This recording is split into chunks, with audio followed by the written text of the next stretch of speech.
الحمد لله رب العالمين، والعاقبة للمتقين، الصلاة والسلام على رسوله خاتم النبيين سيد الأولين والآخرين، وعلى آله الطيبين الطاهرين، وأصحابه الكاملين العارفين المرشدين، وعلينا معهم أجمعين. أما بعد، فأعوذ بالله من الشيطان الرجيم. بسم الله الرحمن الرحيم. والذين يقولون ربنا هب لنا من أزواجنا وذرياتنا قرة أعين واجعلنا للمتقين إماما. صدق الله مولانا العظيم. ولقنا بقوله إن الله وملائكته يصلون على النبي يا أيها الذين آمنوا صلوا عليه وسلموا تسليما. اللهم صل وسلم وبارك وتحنن على سيدنا محمد وعلى آله وأصحابه كما يحب ربنا ويرضى. مشاهدين ومستمعين، السلام عليكم ورحمة الله وبركاته.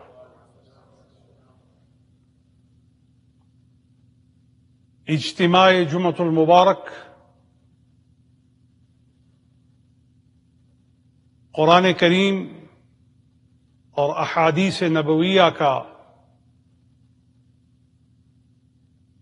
فکر انگیز، مغفرت بخش پیغام آج کے خطبہ کو اس کی اہمیت کے ساتھ اور دینی ضرورت کے ساتھ اجاگر کرتا ہے۔ جن لوگوں کی زندگی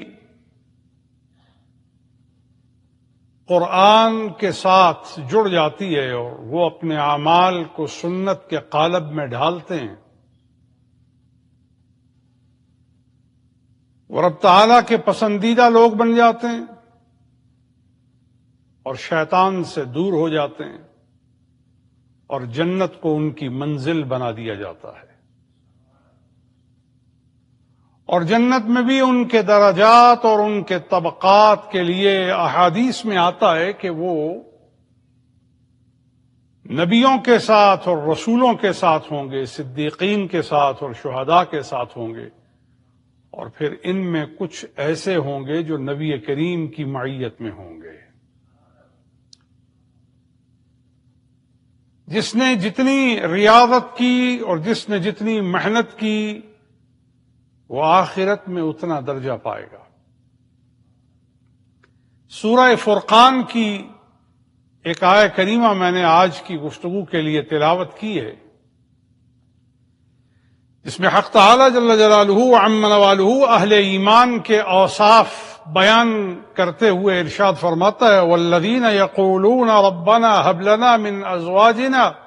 وذریاتنا قرۃ اعین، اور وہ لوگ ایمان والے، عمل صالح والے، تقوی والے، اور دنیا کو اپنے رب کی فرما برداری سے خوبصورت بنانے والے، اور آخرت کو اپنے رب کی وفاداری کے ذریعے حسین بنانے والے، ان کی زندگی کا معمول کیا ہے؟ ان کی زندگی کا معمول یہ ہے کہ وہ اپنے رب سے عرض کرتے ہیں ہب لنا، عطا فرما ہمارے لیے، ہبہ کر ہمارے لیے، تحفہ دے تو ہمیں، عنایت فرما ہمیں، نوازش فرما ہمارے لیے، من ازواجنا و ذریاتنا، ہماری بیویوں کی شکل اور ہماری اولادوں کی شکل۔ بیویوں کی شکل کہ آپ کی زندگی تنہائی میں نہ ہو، آپ کی زندگی پلیدی میں نہ ہو، آپ کی زندگی کردار کی پستی میں نہ ہو، آپ کی زندگی شیطان کے وساوس کی صورت اغوا کا شکار نہ ہو، تو اس کے لیے جو زوجہ ہے، آپ کی شریکہ حیات ہے،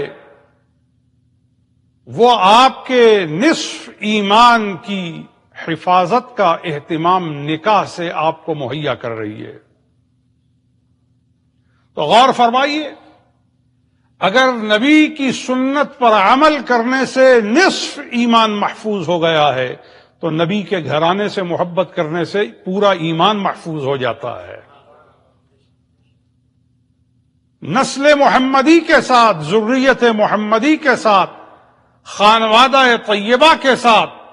اگر آپ محبت کریں گے تو آپ کا ایمان ترقی کرے گا، آپ کا ایمان محفوظ ہوگا، آپ کا ایمان ارتقاء کی منزلیں پائے گا، اور اس کے اندر صعود ہوگا، اور اس کے اندر خوبصورتی ہوگی، اس کے اندر خوشنمائی ہوگی، اس کے اندر قبولیت ہوگی، یا یوں کہیے کہ ایمان کی زندگی اور ایمان کی خوشنمائی کہتے ہی حضور کے گھرانے کی محبت کو ہیں۔ جو بندہ یہ چاہتا ہے کہ میرا ایمان خوبصورت ہو جائے، اس کی ایک مثال آپ کو دیتا ہوں۔ جیسے آپ دیکھیے کہ آپ کے پاس دولت ہو، آپ کے پاس ڈفرنٹ ڈینومینیشنز ہوں، مختلف نوٹس ہوں آپ کے پاس، اور آپ ان کو جیب میں گھسیڑے رکھیں تو کہیں گرا بیٹھیں گے۔ کوئی آسانی سے پک پاکٹ جو ہے وہ آپ کی اس دولت کو اچک لے گا، لیکن اس کو آپ کسی والیٹ میں ڈال کے رکھیں تو اس کی خوبصورتی اور اس کی حفاظت اور اس کی تہذیب کا سامان ہوتا ہے، اور اگر کوئی ہاتھ بھی لگائے تو آپ کو اس پر خبرداری ہو جاتی ہے اور آپ اپنی دولت کی حفاظت کر سکتے ہیں۔ اسی طرح سمجھیے ایمان ایک دولت ہے، اور اس دولت کی حفاظت کے ٹھکانے کا نام مصطفیٰ کے گھرانے کی محبت ہے۔ جب آپ حضور کے گھرانے سے محبت کرتے ہیں، حضور کی اولاد سے محبت کرتے ہیں، امام حسن سے محبت کرتے ہیں، امام حسین علیہ السلام سے محبت کرتے ہیں، سیدہ زہرا بتول سے محبت کرتے ہیں، تو اس محبت کے ذریعے آپ اللہ کے محبوب بن جاتے ہیں، اللہ کے رسول کے محبوب بن جاتے ہیں، اور آپ کی زندگی میں ایمان اور تقوی، خوبصورتی کی جو صورت ہے وہ اختیار کرنے لگتا ہے۔ اور ایسا شخص جو ہے وہ اپنی زندگی میں جب ایسی خوبصورتی پاتا ہے تو اس کے گھرانے میں بھی خوبصورتی آ جاتی ہے، اس کے گھر بار میں، اس کے کنبے میں، اس کی انفرادیت میں، اس کی اجتماعیت میں، اس کی سماجیت میں، اس کے قول میں، فعل میں، روحانیت میں، اور اس کی دوستی میں، اور زندگی کے ایک ایک پہلو میں نور اس طرح سرایت کر جاتا ہے کہ ہدایت دنیا میں اس کا مقدر ہوتی ہے، اور مغفرت آخرت میں اس کا نصیب بن جاتی ہے، اور معیت مصطفیٰ اس کا امتیاز قرار پاتی ہے۔ تو ایسے لوگوں کی زندگی کا معمول کیا ہے؟ ایسے لوگوں کی زندگی کا معمول یہ ہے کہ وہ نکاح کر کے اپنے ایمان کو محفوظ کرتے ہیں، اور شریکہ حیات متقیہ صالحہ عابدہ زاہدہ کے ذریعے اپنی زندگی کے اندر پاکی پیدا کرتے ہیں۔ لیکن جب یہ تدبیر ہو جاتی ہے تو اس تدبیر کے بعد وہ اللہ سے عرض کرتے ہیں، ربنا ہب لنا من ازواجنا وذریاتنا قرۃ اعین، اے اللہ تو میری بیوی کو، میری اولاد کو میری آنکھوں کی ٹھنڈک بنا دے۔ صلحاء سے پوچھا گیا کہ باپ کی، شوہر کی آنکھیں ٹھنڈی کب ہوتی ہیں؟ فرمایا باپ کی آنکھیں، شوہر کی آنکھیں اس وقت ٹھنڈی ہوتی ہیں جب وہ دیکھتا ہے کہ اس کے گھر والے، اس کے بچے نماز پڑھ رہے ہیں، تہجد پڑھ رہے ہیں، سنت رسول کا اہتمام کر رہے ہیں، اس کی عورت پردہ کر رہی ہے، کردار کی حفاظت کر رہی ہے۔ گویا جب وہ اپنی بیوی کے اندر کردار خدیجۃ الکبریٰ کو نکھرتا دیکھتا ہے تو اس کی آنکھیں ٹھنڈی ہونے لگ جاتی ہیں۔ جب وہ دیکھتا ہے کہ اس کے بچوں کے اندر کردار حضور کی اہل بیت کا، حضور کے صحابہ کا آ رہا ہے، تو اس کی آنکھیں ٹھنڈی ہو جاتی ہیں۔ تو گویا جس مومن کی زندگی کی مسرت اور خوشی کا دار و مدار اس تقوی اور پرہیزگاری پر ہو جس کو قرآن و سنت سے تعبیر کیا جاتا ہے، پروردگار اس کی آنکھوں کو دنیا میں ٹھنڈک عطا کرتا ہے، اس کو دنیا میں خوشحالی عطا کرتا ہے، اس کے گھر سے جھگڑوں کو ختم کر دیتا ہے، اس کے مزاج سے تشدد کو ختم کر دیتا ہے، اس کے رویے سے غصے کو مٹا دیتا ہے۔ کیوں؟ کیونکہ اس کو دنیا میں غصہ اس لیے نہیں آتا کہ وہ خزانہ ہدایت سے جڑا ہے، وہ دنیا میں رنجیدہ اس لیے نہیں ہوتا کہ وہ دامن مصطفیٰ کو پکڑنے والا ہے، وہ دنیا میں اطمینان اور سکون کا حقدار اس لیے بن گیا ہے کہ اس کی زبان پر اللہ کا ذکر جاری ہے، اس کے عمل میں قرآن کی خوبصورتی ہے، سنت رسول کی تازگی ہے۔ ایسے شخص کی زندگی کو اللہ صحت سے، سلامتی سے، ایمان سے، ہدایت سے، خوشحالی سے بھرپور فرما دیتا ہے۔ آج آپ دیکھیے دنیا کے اندر ڈپریشن، دنیا کے اندر اوپریشن، دنیا کے اندر ڈپرائیو فیلنگ، دنیا کے اندر ایک استحصالی تصور اور کلچر جس تیزی کے ساتھ بڑھ رہا ہے اور ناہموار طبقات تیزی کے ساتھ انسانی معاشروں میں مارز وجود کے اندر آ رہے ہیں، اس سے لوگوں کے اندر کتنی پریشانی پیدا ہو رہی ہے اور لوگ کس قدر دقت کو محسوس کر رہے ہیں۔ لیکن اس کے مقابلے میں آپ دیکھیے ان اہل ایمان کو جو نماز پڑھتے ہیں، جو تہجد پڑھتے ہیں، جو اعتکاف بیٹھتے ہیں، جو قرآن پڑھتے ہیں، جو سنت رسول کا علم حاصل کرتے ہیں، جو حضور کی اہل بیت سے محبت کرتے ہیں، جو حضور کے صحابہ اور خلفاء سے محبت کرتے ہیں، جو حضور کے طریقے کو اختیار کرتے ہیں، جو اپنی شکل کو حضور کے انداز پر لے کر آتے ہیں، جو اپنی تنہائی کو محبوبان خدا کی تنہائی کی طرح کرتے ہیں، پروردگار ان کی زندگی سے مایوسی کو مٹا دیتا ہے، پروردگار ان کی زندگی سے دباؤ کے غلبے کو ختم کر دیتا ہے اور ان کے دل کو اطمینان کا مرکز بنا کے انہیں اپنی بارگاہ میں وہ عزت عطا فرماتا ہے کہ جس عزت کا کوئی خاتمہ نہیں ہے، جس عزت کی کوئی انتہا نہیں ہے، جس عزت کی کوئی نہایت نہیں ہے۔ کیوں؟ کیونکہ وہ اپنے رب سے جڑ چکا ہے، اور جو رب سے جڑ جائے، سورہ 3 میں رب تعالیٰ فرماتا ہے کہ انسان جو ہے وہ احسن تقویم پر خلق کیا گیا ہے۔ لقد خلقنا الانسان فی احسن تقویم ثم رددناہ اسفل سافلین۔ انسان کو بہت خوبصورت نقشے پر ہم نے بنایا، ہر انسان بہت حسین ہے، ہر انسان کی بیوٹیفیکیشن جو ہے وہ کنفرم ہے، لیکن انسان اپنے عمل کے ذریعے اپنے آپ کو جہنم میں گراتا ہے۔ رب نے اسے اٹھایا اور رب نے اسے استحقاق دیا کہ فرمایا انی جاعل فی الارض خلیفہ، تو جانتا نہیں ہے ہم نے تیرا مقام کتنا بلند کیا ہے، ہم نے تمہیں پیدا ہی اپنی ریپرزنٹیشن کے لیے کیا ہے، ہم نے تمہاری تخلیق کا مقصد ہی اپنے قانون کی ترجمانی رکھا ہے، ہم نے پیدائش میں تمہارے ڈی این اے کے اندر یہ رکھا ہے کہ تم ہمیں ریپرزینٹ کرو گے، تم قرآن کو ریپرزینٹ کرو گے، تم حدیث کو ریپرزینٹ کرو گے، تم پاکیزگی کو ریپرزینٹ کرو گے، تم فارگیونیس کو ریپرزینٹ کرو گے، تم اللہ کے قرب کو، اس کی نیئرنیس کو تم ریپرزینٹ کرو گے، تم علم، حکمت اور دانائی کو ریپرزینٹ کرو گے۔ کیوں؟ کیونکہ یہ ان انسانوں کی بات کی جا رہی ہے جن انسانوں کی زندگی کا سرمایہ اللہ کی اطاعت ہے، جن انسانوں کی زندگی کا سرمایہ نبی کریم صلی اللہ علیہ وآلہ وصحبہ وسلم کی اطاعت ہے، ان کا قرب ہے، ان کی محبت ہے۔ تو غور کیجئے، اگر حضور کی امت کے وہ لوگ جو اس پیرائے میں آگے بڑھتے ہیں ان کی زندگی کو اتنا قیمتی قرار دیا ہے، تو پھر ان لوگوں کی زندگی کا اندازہ لگائیے جنہوں نے مکہ میں حضور کا کلمہ پڑھ کے مشکلات کو سینے سے لگایا، خندہ پیشانی سے مشکلات کو برداشت کیا اور تکلیفوں کو اٹھایا،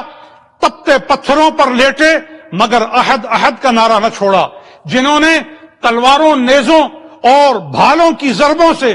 جسم کو چھلنی کروا لیا مگر لا الہ الا اللہ محمد رسول اللہ کی صداؤں کو ترک نہ کیا، ان کی عظمت کا عالم کیا ہوگا، ان اہل عظمت کی خوبیوں کا اور بلندیوں کا عالم کیا ہوگا جنہوں نے اپنی جائیدادیں تقسیم کر دیں، جنہوں نے اپنے مال تقسیم کر دیے، جنہوں نے بھائی چارہ قائم کر لیا، صرف کس بنیاد پہ؟ اشہد ان لا الہ الا اللہ وحدہ لا شریک لہ واشہد ان محمدا عبدہ ورسولہ، اس بنیاد پر بھائی چارہ جب قائم کیا تو انہیں وہ عظمتیں اور وہ رفعتیں ملی کہ اس بھائی چارگی کو رب نے پسند فرمایا۔ اور ایسے میں آپ غور کیجئے کہ جب مکہ والے، جب مدینہ والے، جب مہاجرین، جب انصار بھائی بھائی بننے والے، ان کی عظمتوں پر قرآن گواہی دے رہا ہے، حدیث گواہی دے رہی ہے، تو پھر ایک بھائی ایسا بھی دکھائی دیتا ہے جسے مصطفیٰ نے اپنا بھائی بنایا ہے اور اپنے آپ کو اس کا بھائی قرار دیا ہے۔ فرمایا یا علی انت اخی فی الدنیا والآخرہ، فرمایا علی دنیا میں کوئی کسی کا بھائی ہے، کوئی کسی کا بھائی ہے، لیکن یہ خلت اور اخوت دنیا میں رہ جائے گی، لیکن علی تو میرا ایسا بھائی ہے کہ دنیا میں بھی تو میرا بھائی ہے، آخرت میں بھی تو میرا بھائی ہے، دنیا میں بھی میری تجھ سے اخوت کی کوئی انتہا نہیں ہے اور آخرت میں بھی میری تجھ سے اخوت کی کوئی انتہا نہیں ہے۔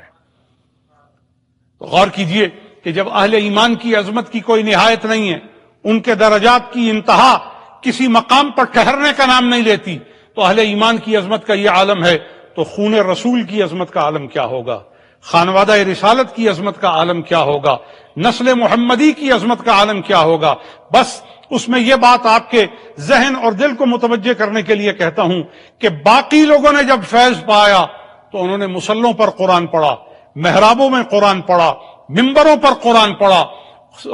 اور مائکس پہ قرآن پڑھا، جلسوں میں قرآن پڑھا، مگر نسل مصطفیٰ نے نیزے کی انی پر کٹی ہوئی گردن کے ساتھ قرآن پڑھا ہے۔ تو گویا یہ محض ایک بات نہیں ہے۔ حاضرین برادران اسلام متوجہ ہوں،